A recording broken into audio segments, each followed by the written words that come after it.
Buenos días a todos, gracias por la invitación y me da mucho estar aquí en esta tierra que siempre me ha tratado muy bien y donde tenemos muchos amigos. Efectivamente les voy a platicar de algo que parecería que nosotros, o muchas veces nosotros lo damos por hecho, porque afortunadamente no nos pasan muchas cosas. Sin embargo, las estadísticas nos están enseñando que los problemas en quirófano son importantes, los porcentajes de complicaciones no son nada despreciables, pero a pesar de eso no se reconoce como un problema de salud pública. No somos buenos para recolectar datos ni para reportarlos, y los sistemas actuales de seguridad en muchos hospitales no son los adecuados, y eso explica en mucho la ocurrencia precisamente de estas complicaciones. Y aquí el problema es de que tenemos cada vez más pacientes que están expuestos y que entran a una sala de quirófano. Esta estadística es desde el 2008, y en 2008 o al final del 2008 se realizaron aproximadamente en el mundo 234 millones de procedimientos. Entonces ya con eso ustedes se dan una idea de cuánta gente está expuesta a que ocurran este tipo de complicaciones. Las conocidas, es decir, las que de veras se reportan, son de aproximadamente 3 a 4%. Esto implica o involucra 7 millones de pacientes. La mortalidad conocida secundaria a estas complicaciones, conocida, insisto, porque no siempre se reporta, es del 0.4 al 0.8%, y eso equivale a 1 millón de muertes, pacientes que fallecen por complicaciones, por accidentes que nos ocurren en el quirófano. Y las enfermedades quirúrgicas aumentan en el mundo, de forma paralela a las enfermedades cardiovasculares, al trauma, al cáncer, que han agarrado o han tomado una meseta ya en su incidencia. Los pacientes tienen expectativa de vida más larga, vivimos más, y entonces somos candidatos en teoría a que se nos realicen procedimientos quirúrgicos en un mayor porcentaje. ¿Cuáles son las complicaciones o las fallas más importantes en los sistemas de seguridad actuales? La alta incidencia de infección en sitio quirúrgico, porque no administramos a tiempo los antibióticos profilácticos. Complicaciones anestésicas, que pueden ser de 100 a 1000 veces más altas cuando no hay estándares de monitoreo, sistemas que todo el mundo conocemos, como puede ser el oxímetro de pulso, por ejemplo. No en todos lados lo hay, y este puede evitar muchas complicaciones. Y probablemente lo que tiene más exposición cuando tenemos un problema de esto es de que operamos o al paciente equivocado o el sitio equivocado en este paciente. Esto tiene una exposición mediática muy importante, independientemente de las repercusiones legales que conllevan tener este tipo de problemas. ¿Cuál es la estrategia de la Organización Mundial de la Salud? Promover la seguridad quirúrgica como un tema importante de salud pública, que se reconozca que es un problema y que hay que tratarlo y hay que atacarlo como tal, como cualquier otro problema como la diabetes o la obesidad actualmente en nuestro país. Crear una lista de cotejo para aumentar los estándares de seguridad en el quirófano, un sistema que permita hacerlo de manera expedita, de manera sistemática y sencilla para todo el equipo que esté involucrado en un procedimiento quirúrgico, creando además un sistema de recolección de información eficiente y que sea real, además, que reportemos lo que de verdad nos está pasando para que sepamos cómo prevenirlo. Y son 10 los objetivos principales de la Organización Mundial de la Salud. Muchos de ellos me voy a permitir leerlos junto con ustedes, porque son importantes y son muy sencillos en su planteamiento y son muy prácticos también para tenerlos. Primero, el equipo, y esta palabra es muy importante. El equipo, no somos nosotros nada más, sino es toda la gente que nos ayuda a operar un paciente. El equipo operará al paciente correcto y en el sitio correcto. El equipo usará métodos que prevengan daños por la administración de medicamentos de anestesia y llevará a cabo una buena analgesia. El equipo reconocerá y se preparará efectivamente para la pérdida de la vía aérea o de la función respiratoria. Y esto, como se dan cuenta, esto es antes de la operación, pero tenemos que estar involucrados precisamente en prevenir estas complicaciones. El equipo reconocerá y se preparará para la eventual pérdida masiva de sangre, evitará inducir una reacción alérgica o adversa a los medicamentos utilizados, y esto es porque conocemos en teoría bien a nuestro paciente. El equipo utilizará de manera consistente métodos para minimizar la infección del sitio quirúrgico, incluyendo la administración adecuada de medicamentos y antibióticos profilácticos, evitará la retención inadvertida de gasas instrumental quirúrgico, Se asegurará de obtener y de mandar a su destino todos los especímenes quirúrgicos. Se comunicará de forma efectiva la información crítica para que se realice la operación de forma segura.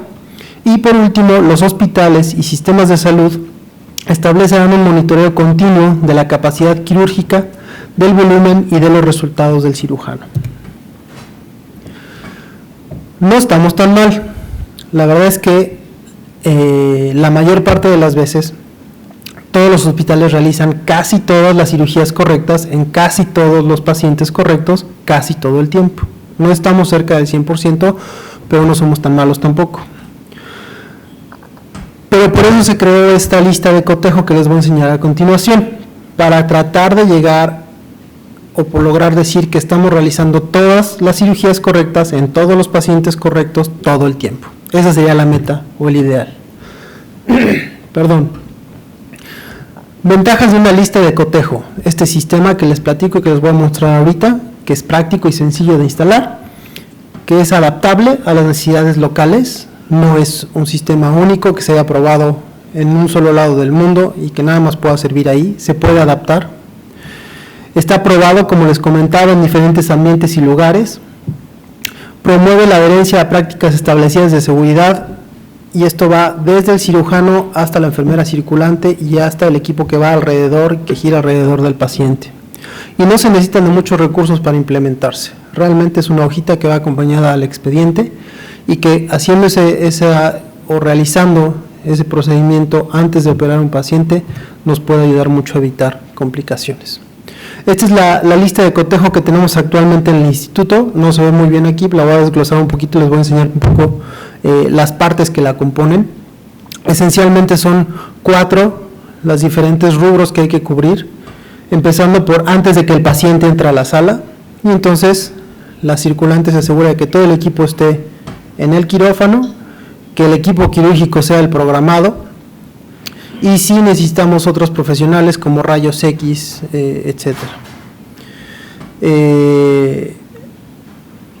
Todos los materiales deben estar en la sala, la máquina de anestesia debe haber sido probada con anterioridad por el anestesiólogo, el monitoreo y las indicaciones de esterilización deben ser los correctos. Eso es antes de que el paciente entre a sala. Antes de que induzcan a la anestesia, se hace otra nueva lista de cotejo junto con el anestesiólogo para checar y revisar si el paciente es el correcto, si el sitio que vamos a operar está marcado y es el correcto, si el paciente firmó el consentimiento y si hay algún riesgo como vía aérea difícil que implique que necesiten apoyo de un laringoscopio o de un equipo especializado para llevar a cabo la intubación. El riesgo de la pérdida de sangre se debe de anotar para pedir paquetes en su momento, o si hay algún otro riesgo raro que esté contemplado en el manejo de este paciente. Antes de la incisión de la piel, y fíjense que todavía no hemos empezado a operar al paciente, hay un tiempo fuera o time out que se conoce, y ahí es donde la circulante nos interrumpe ya con nosotros con el bisturí en la mano y nos vuelve a hacer una lista de cotejo antes de empezar a operar al paciente. Entonces nosotros como cirujanos tenemos que cotejar y confirmar el nombre del paciente, la edad, los datos demográficos esenciales del paciente, el sitio quirúrgico que vamos a operar, la operación que vamos a llevar a cabo y si estamos listos para actuar en caso de que tengamos complicaciones.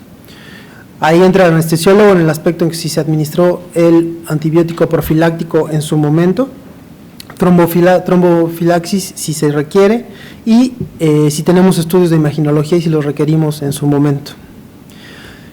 Se realiza la operación y antes del cierre de la herida hay otra nueva lista que tenemos que estar al pendiente. Muchas de estas cosas no tenemos que pararnos para hacerlos, porque son muchas cosas que se hacen de manera sistemática, pero tenemos todos como equipo estar al pendiente de esto. Y entonces eso incluye, como muchos de ustedes lo hacen de manera sistemática y con miedo también, es la cuenta de gasas, instrumentales, si se mandaron las piezas o no, y si hay alguna indicación especial cuando el paciente sale de la sala para los médicos que están en recuperación, para cuidados especiales y evitar accidentes en recuperación. Esa lista que yo les puse, que traducimos y que utilizamos ahora en el instituto, se implementó antes en muchos lugares del mundo, y como ven ustedes, la diversidad y la exposición a la que se le dio esta lista es muy variable y va desde de países de primer mundo hasta países de tercer mundo con recursos mayores o menores, precisamente para validar esta lista de cotejo. El impacto de esa lista de cotejo de este grupo, guiados por un doctor que está en Estados Unidos que se llama Atul Gawande, que es cirujano endocrino, pero que se enfoca mucho precisamente al manejo de esto de la seguridad de quirófano, que de hecho tiene un par de libros escritos de estos muy interesantes, es de que con esa lista se redujo en una tercera parte la incidencia de accidentes en quirófano o derivados de acciones nuestras en quirófano. En la tabla lo que ven ustedes es el número de casos basales en donde no se hizo la lista de cotejo contra la lista o los pacientes en donde sí se realizó de manera sistemática este ejercicio. La mortalidad, las complicaciones, la infección de sitio quirúrgico y las reoperaciones no programadas secundarias a complicaciones de estos disminuyeron de manera significativa en todos esos rubros. Muchos de los críticos de esto dicen, bueno, es que seguramente estas cifras se hicieron en países del primer mundo, en donde tienen más medios y donde tienen más dinero y es más fácil de instalar un sistema o un programa como estos. Ellos compararon también eso y dividieron hospitales donde se instaló esto con medios económicos superiores y los compararon con aquellos que tenían medios económicos medianos o inferiores a lo normal. Y aunque los resultados no fueron tan similares, sí hubo una reducción estadísticamente significativa en las complicaciones y en la mortalidad, independientemente del poder económico del hospital o del país en donde se realizó esto. ¿Qué problemas entonces estamos intentando resolver con esto? El paciente correcto, que sea operado y que el procedimiento y el lugar sean también los adecuados. Se ha descrito que existen entre 1.500 y 2.500 errores por año en Estados Unidos. De hecho, en algunas encuestas específicas, por ejemplo, cirujanos de mano, 1.050 cirujanos de mano, de estos, una quinta parte aceptaron que en algún momento de su vida operaron un sitio equivocado por lo menos una vez en su carrera. Entonces, algo no estamos haciendo bien y tenemos que evitar eso.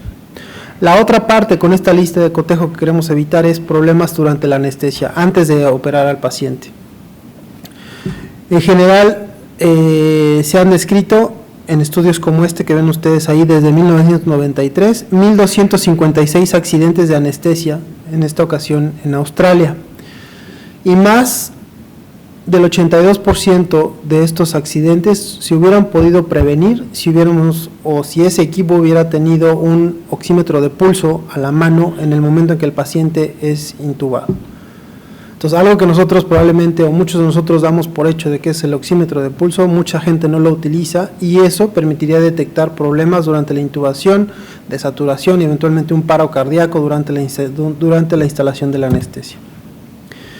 El riesgo de infección quirúrgica es muy importante prevenirlo porque, como ustedes saben, esto no nada más incapacita al paciente, evita que regrese a su trabajo, pero se gasta además una gran cantidad de recursos que no siempre tenemos a la mano. Y esto se puede reducir muy fácil administrando los antibióticos de manera profiláctica en un tiempo adecuado, que es 60 minutos antes de la operación y que no todo el mundo lo hacemos. Con esto reducimos el porcentaje de infección a más de un 50% y de hecho en los centros, en esta lista de cotejo que ustedes vieron, en donde no realizaban la administración sistemática del antibiótico, se infectaron aproximadamente el 50% de las heridas quirúrgicas, con todo y lista de cotejo. Entonces eso es bien importante. Y el trabajo de equipo, y eso es algo que yo les decía desde las primeras diapositivas, no es el cirujano, sino es todo el equipo que está involucrado en el manejo del paciente desde antes de entrar a sala y hasta la salida en recuperación del paciente una vez acabado el procedimiento. Tenemos que aprender a recolectar estadísticas. Y entonces el objetivo de este grupo es primero saber, bueno, quién opera y en dónde opera este cirujano. Y entonces la idea de la Organización Mundial de la Salud es primero detectar el número de procedimientos anuales por 100.000 habitantes. Esa es la marca más o menos. ¿Cuántos quirófanos hay por esos 100.000 habitantes? El número de cirujanos por 100.000 habitantes y anestesiólogos también. La mortalidad específica por día de quirófano y la mortalidad posoperatoria hospitalaria no relacionada al procedimiento quirúrgico. Se están juntando datos entonces de 250 hospitales que en teoría deben estar reclutados ya y en 2010 se espera que haya 2.500 hospitales ya reclutados y que estén dando retroalimentación a esta base de datos. Se va a intentar reclutar y se está reclutando hospitales en regiones que representen 1/4 de la población mundial en 2009, eso ya ocurrió, y la mitad de la población mundial en 2010 para hacer significativa la muestra y representativa de todos los rublos y todos los niveles socioeconómicos a donde está expuesto un paciente a ser operado. Y la recolección de estadísticas vitales que ya les presenté en la diapositiva anterior para tener una base de datos real y reportar un número de complicaciones y mortalidad adecuada. Las matemáticas son muy sencillas y no mienten. Son 234 millones de personas en promedio que se operan por año. Por no hacer este sistema de seguridad, por no tener esas atenciones, 1 millón de pacientes pueden morir al año. Y si instalamos nosotros esta lista de seguridad de cotejo, por lo menos podemos salvarle la vida a la mitad de estos pacientes. De ahí la importancia. Y sí funciona, y nosotros precisamente en el instituto tratamos de adaptar esa lista, y nos ocurrió en el instituto que en 2008 se reportó una gran cantidad de infección en pacientes que fueron operados de artroplastía total de cadera, cirugías limpias que ustedes conocen, que normalmente no deben ser muy complicadas, pero que aumentó de manera dramática, como ven ustedes en la diapositiva, la incidencia de infecciones de la herida y de sus complicaciones. De un total de 88 artroplastías totales de cadera o de rodilla, ocurrieron 22 infecciones en la herida quirúrgica. Aproximadamente 8% de infecciones, con cultivos positivos 80% o más, con gram negativos, específicamente Escherichia coli. Y les cayó la patrulla a los ortopedistas y a todo el equipo que estaba involucrado en el manejo de estos pacientes. Se instaló entonces un programa de vigilancia en abril del 2009, y se hizo una revisión extensiva de los procedimientos que se realizaron. Se cambió la profilaxis precisamente por sensibilidad de lo aislado de vancomicina a cefalotina de manera sistemática, y se instaló una lista adaptada precisamente a las necesidades de los ortopedistas. La lista de abajo probablemente no es tan importante como el renglón que ven ustedes arriba, en donde dice que si su paciente no cumple con todas las recomendaciones, no es candidato a operarse. Punto. No hay una vuelta por las diferentes instancias, no se puede borrar un renglón de la lista. Si su paciente no cumple con esto, el paciente no puede operarse. Y antes de operarse al paciente se hace una lista de cotejo, que ven ustedes ahí, que se tiene que cumplir, y si no se cumple, el paciente no se puede operar. Y eso incluye no nada más la limpieza antes de, o el baño, la limpieza con cloroxidina, antes de bajar a quirófano, incluye instalación de Foley, retiro de sonda de Foley, medidas específicas que se detectaron que predisponen a que este paciente tenga una infección en la herida quirúrgica y una complicación, y si no se cumplían esas al 100% no se podían operar.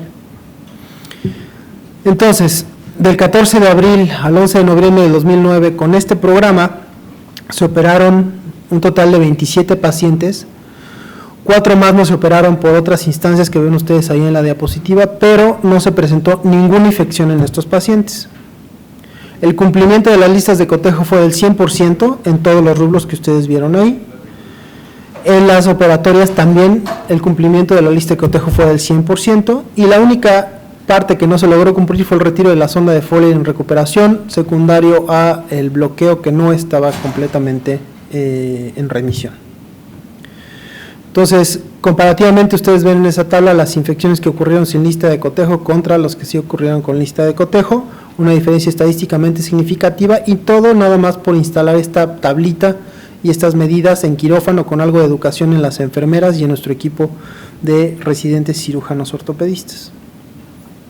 Pero se necesita cumplimiento estricto de las medidas recomendadas, hay que estar vigilando que se cumplan.